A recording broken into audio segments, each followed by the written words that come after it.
This week on the Four Rivers Ag Report, so corn and soybean think they're the only game in town? We'll take a look at some other options farmers might consider. The Mattoon FFA is A-OK, and there may be eyesores to some, but to us they are beautiful. We'll take a close look at the history and future of barns in this area. That and more on the Four Rivers Ag Report.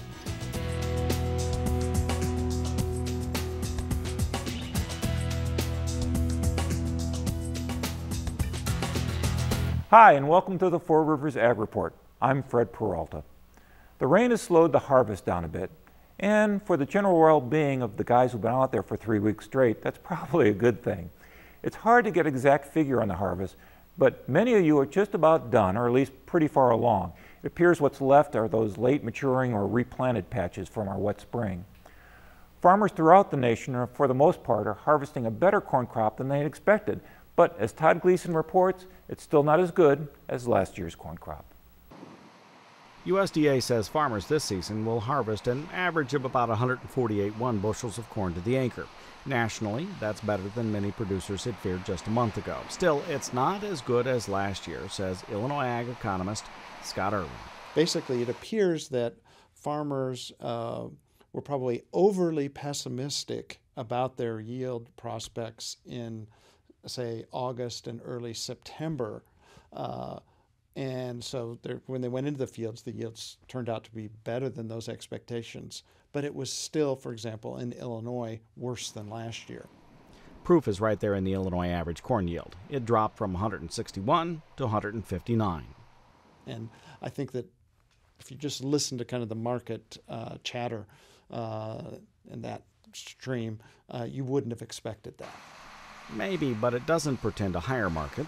The markets are concerned with all the fundamentals, the supply and demand factors. And while new crop supply in the U.S. is not growing, what was left over from last year is more than expected. And other countries have stepped in to fill the need for corn too. It may very well mean the right thing to do with this corn crop is to sell it across the scale. And these are still very good marketing opportunities, and there certainly are significant risks in the world economy that while seemingly abated a bit in recent days, it can turn on a dime. So my bias is to not forget to reward the market with a healthy amount of sales at these price levels. It is exactly the same story the open market is telling. The price difference between nearby futures and the cash market, well, that's not much. And that is usually a signal to sell. For University of Illinois Extension, I'm Todd Gleason. Although you can hardly tell by driving around the counties this time of year, there's more options for farmers than just corn and soybeans. With me today is Ag Extension Educator for Local Food Systems and Small Farms, Dave Shiley. And okay, Dave, with corn and soybeans so prevalent, why alternative crops?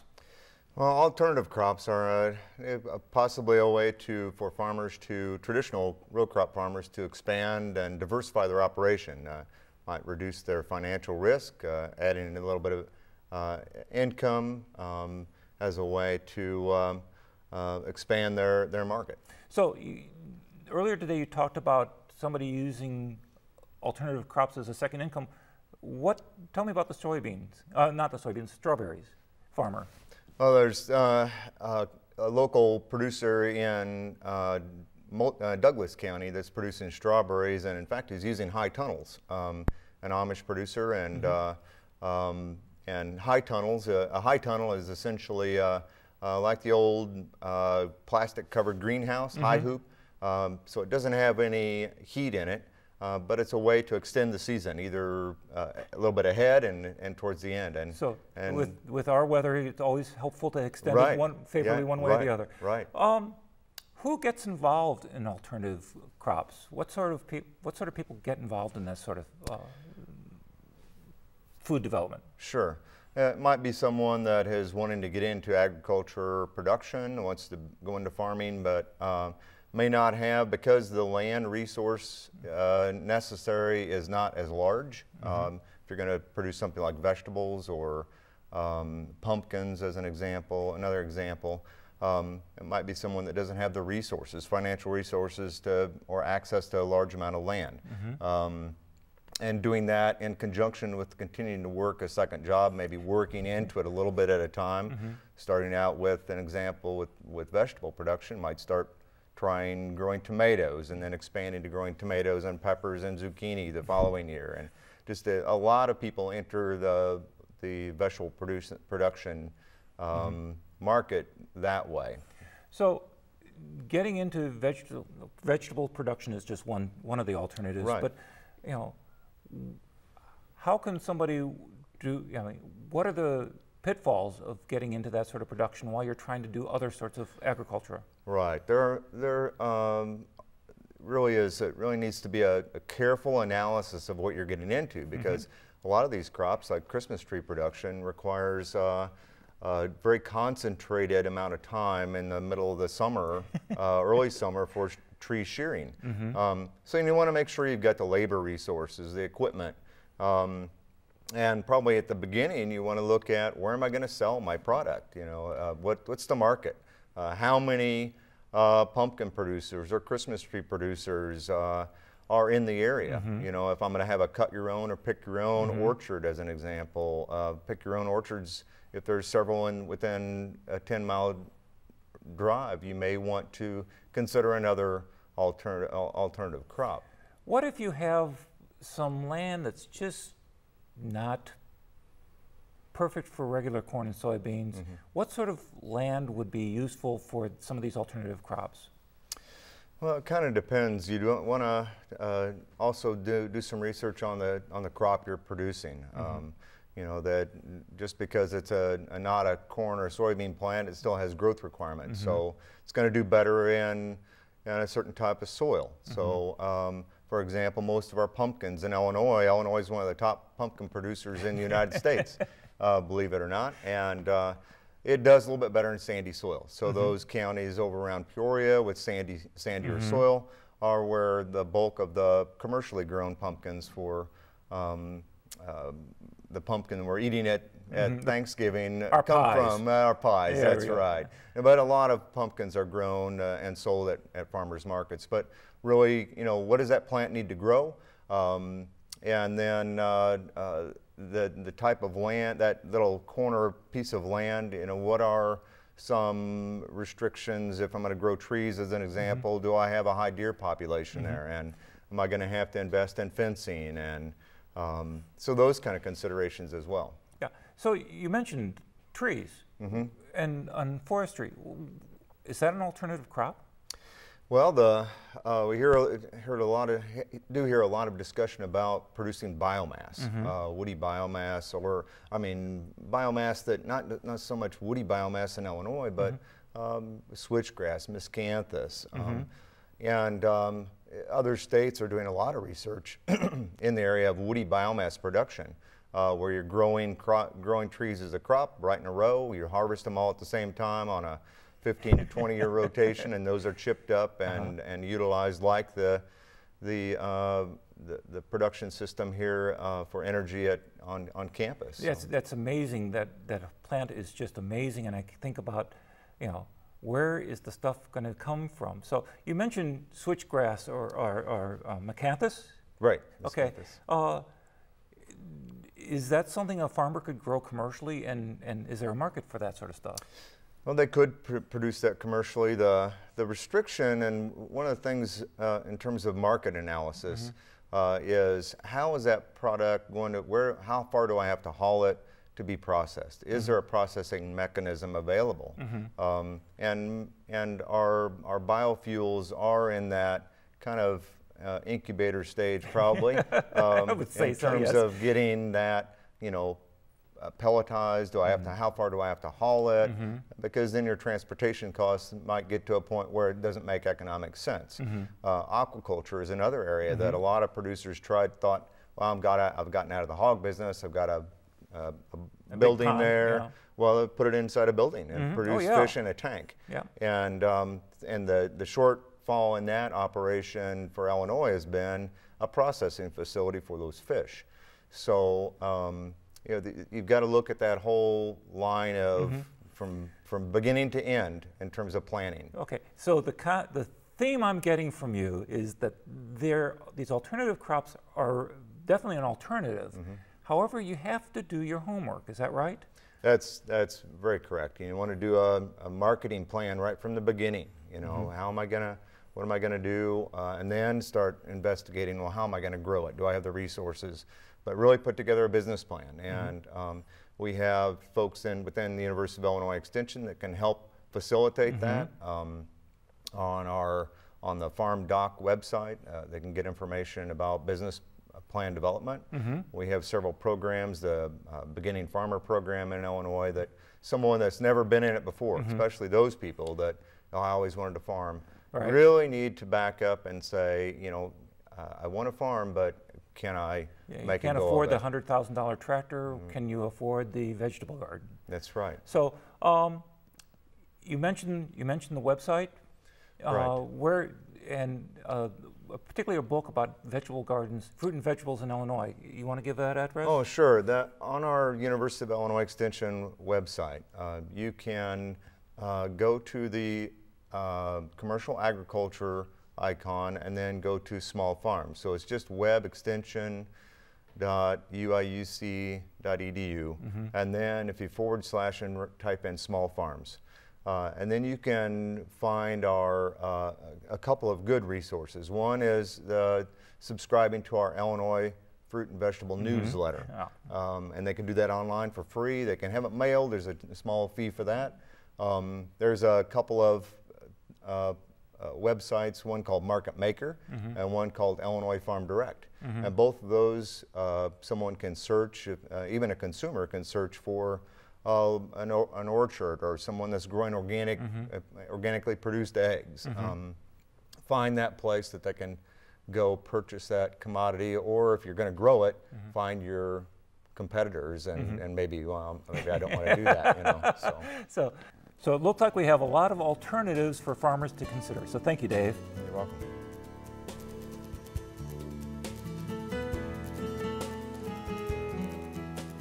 Hi everyone, I'm Monica Becker. Do you feel richer? The USDA released the net farm income forecast for 2011, and it's good news. Farm income is estimated to rise 31% from 2010. All three measures of farm sector earnings, net farm income, net cash income, and net value added, are forecasted to be 20% more. Sounds good, doesn't it? The median farm household income is also expected to be higher, although not as much. 1.9% to $55,405. And it reports that most farm households earn a majority of their income from off-farm sources. The Illinois State Water Survey is warning people to be on the lookout for the invasive weed kudzu. Kudzu is a rapidly growing vine that spreads and smothers native vegetation, often making it impossible for infested areas to be used for hunting or other purposes. It is also a threat to agriculture because it is an alternative host for Asian soybean rust. It is possible to control the weed, but it requires persistent monitoring and repeated treatment. There has been kudzu found in Clark, Cumberland, Shelby, and Macon counties, so it's here. The Water Survey has a kudzu identification guide available online. Another pest, this time of the insect variety, is, well, being a pest. The emerald ash borer has been found in 2 more Illinois counties. The Illinois Department of Agriculture announced that infestations have been found in DeWitt and Starks counties. In DeWitt County, the beetle was discovered between Clinton Lake and the McLean County border. The ash borer is transmitted via the firewood and other wood products, so counties that have been infected have been quarantined. People should watch for metallic green beetles about half the diameter of a penny on or near ash trees. If you suspect a tree has been infested, you are urged to contact your county extension office. Now, purple means don't go there. October 1st was the start of archery hunting season for deer, and this year, Illinois has instituted a new way for landowners to let everyone know they don't want you on their land. Landowners can use purple paint on trees and posts on their property as a no trespassing notice. On trees, paint a vertical line at least 8 inches thick and 3 to 5 feet off the ground. And on posts, landowners should use a cap or paint the 2 top inches all the way around the post. And finally, if you really want to keep people away, how about garlic? It seems that it will soon be the perfect time to plant garlic in your garden. Gardening experts say that between the first frost and about 4 weeks before the ground freezes is the best time to plant garlic. That way, the cloves can grow roots, but not too many shoots, making for a good flower and bulb growth. If you decide you'd like to try, garlic likes a sunny area, and you should plant them between 6 to 8 inches apart. And P.S., it's just in time for Halloween, and garlic works great on the vampires. Well, I hope I didn't scare you away. Thanks for watching. I'm Monica Becker. Thank you, Monica. With all the talk about purple paint and the emerald ash board, it reminded us that most of us don't know our fraxinus from a hole in the ground. Sorry, that's an old oak. Man, that's going to kill them in the botany department. Anyway, we found some high schoolers who are more than a bit tree savvy. A team of students from Mattoon High School's Future Farmer of America program finished second in the region in the FFA's forestry competition. Gabe Stoll, Tyler Gray, and Austin Sherman competed and chopped down the competition with ease. So, with a bit of a change in the pace, we headed down Route 16 and visited Austin Sherman, Future Farmer of America. I'm a junior, and I got into FFA. My grandpa is a small-time farmer, and I was just interested in doing it as a whole. And I'm also in 4-H and have a couple of sheep, so I just got interested that way. Well, it composed of a series of about 7 tests. We did really well. The tests were about tree identification, chainsaw practicum, disorders in trees, also equipment ID for forestry, and a couple other things. We did really good this year. We got 2nd place in section, and we went to state also. 2nd place is the best that we've gotten in section, so we were really pleased about that. For tree identification, they took us around and said, all right, this is tree number 1. You have about 30 to 40 seconds, and you're allowed to touch the bark and touch the leaves and look at the leaves. But other than that, there was no talking or anything. You're just supposed to know from prior knowledge, and we've done a lot of practices here, just trying to memorize different trees. I didn't know a whole lot about tree identification, and to me that's just really neat, like when you're walking at Douglas Hart Nature Center or somewhere, and it's just kind of neat to me, kind of like fun facts.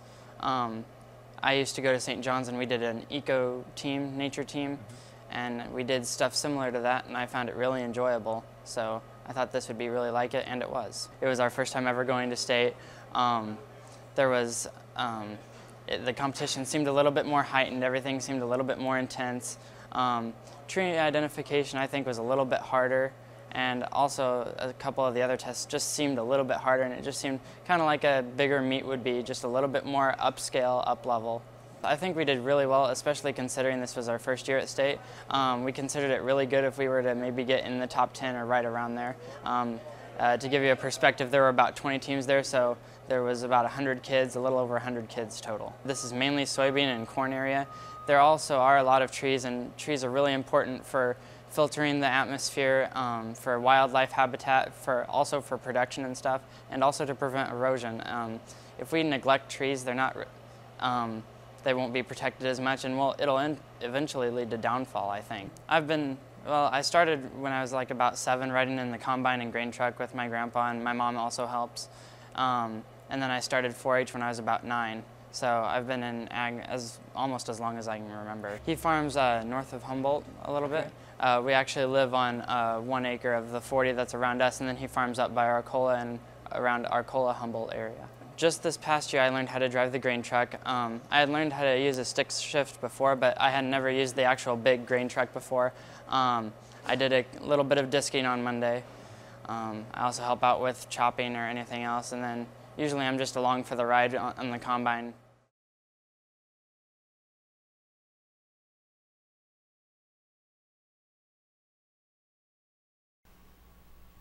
The barn. They store our stuff and they break up a lonely horizon. I like to think that an old barn reminds us that while the years, the hard work, and the weather can wear us out, we can still be useful, if not beautiful. Cameron Craig was out and about this week, visiting old barns and some of the people who love them for Under the Four Rivers Sky. Scattered across the landscape are monuments to agriculture that give the region its character. These monuments were once the heart of the farmstead. Through their history, their purpose has evolved alongside technology, and today they beat to a different rhythm of purpose. Tonight we focus on the history of the barn that continues to evolve as a monument to agriculture. A lot of people have put books together on, coffee table books for different types of barns and how pretty they look on the landscape and their aesthetic value.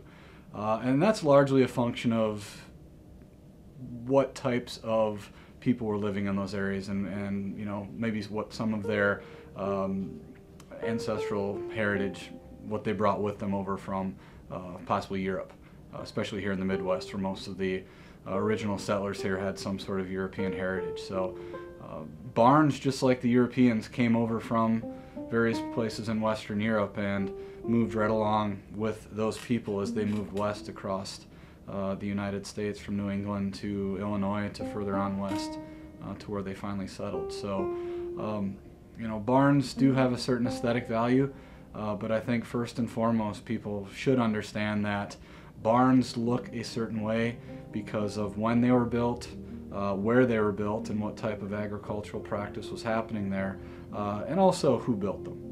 Our family's barn back home is essentially a, not a remnant, but the kind of the end process of those evolutions of barns as they've moved from the East Coast United States into the interior, into the Corn Belt. The major type of agricultural practice that was happening at the time that our family's barn was built was sort of a mixed farming type of existence, where every farmer had 60 to 120, 130 acres of land. They would farm those acres, producing various types of crops: corn, soybeans, wheat, hay, alfalfa, those types of crops. They all had a few beef cattle, a few milk cattle, some had hogs and sheep. So our family's barn was constructed to help that style of agriculture be supported.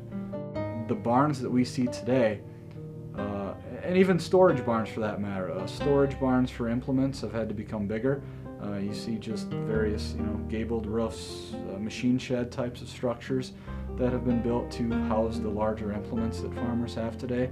So really the barns that we think of in our heads, the barns that you see in the coffee table books or at my parents' farm or scattered across the countryside, are essentially useless to today's modern farmer. I think a lot of people in my generation and even earlier than me, they're going to be some of the last members of those families who have grown up in those rural areas as we've gone off and found greener pastures elsewhere. Outside of agriculture, is only less than 2% of our nation's population today is involved in any kind of agricultural practice. So it's going to be part of my memories of growing up on a farm. It'll be sad when it finally goes. It's going to even be more sad when my family isn't on the farm anymore and someone else is living there, or maybe someday it's just completely gone. So I think it's just like anything else. We'll look back on it as a time in our country's history where we had these types of features on the landscape, but times change and the features on the landscapes change. Barns hold a unique place in agricultural history, and we want to feature your barn in future episodes. If you have a barn that represents the unique character of the landscape, send us a picture and provide your address to WEIU at weiu.net. Corn maze mania strikes again. You may have seen this by now, but a family got lost in a corn maze in Danvers, Massachusetts this week, and frankly started to panic a bit. Okay, they had small children and it was getting dark, but they ended up calling 911. The police came and found them by the high-tech method of yelling. So why do we care about the corn maze 1,000 miles away? Because last week I made a plea for someone, some local hero, to step forward and carry the mantle of maze-dom. I want somebody to consider building an EIU corn maze in this area. You design it and build it. We'll come out and do a story about it for the Four Rivers. But don't do this in a vacuum. Email us and let us know who's planning to do what. Good luck and make it amazing. And when you're designing your corn maze for the Four Rivers AgriPort Corn Maze Challenge, See, it even has a title. Be sure that you post a "Yell for Help" sign somewhere inside. But there's one more scary piece of news I want to talk about. Girl Scouts USA have announced they will lessen the palm oil in their cookies by using alternatives when possible and cutting overall usage. The Girl Scouts have pledged to use only certified sustainable palm oil by 2015. All this came after 2 young Scout members led a 4-year campaign. Well, besides being on my doctor's do not use list, palm oil has been blamed by environmentalists and scientists for much of the vast deforestation in Southeast Asia, particularly in Malaysia and Indonesia. Okay, that's good. But Girl Scouts, please, please, please don't mess with my Thin Mints. There are so few perfect things in this world. Well, that's it for this week. Work hard, be careful, and enjoy the sunsets. I'm Fred Peralta, and thanks for watching the 4 Rivers Ag Report.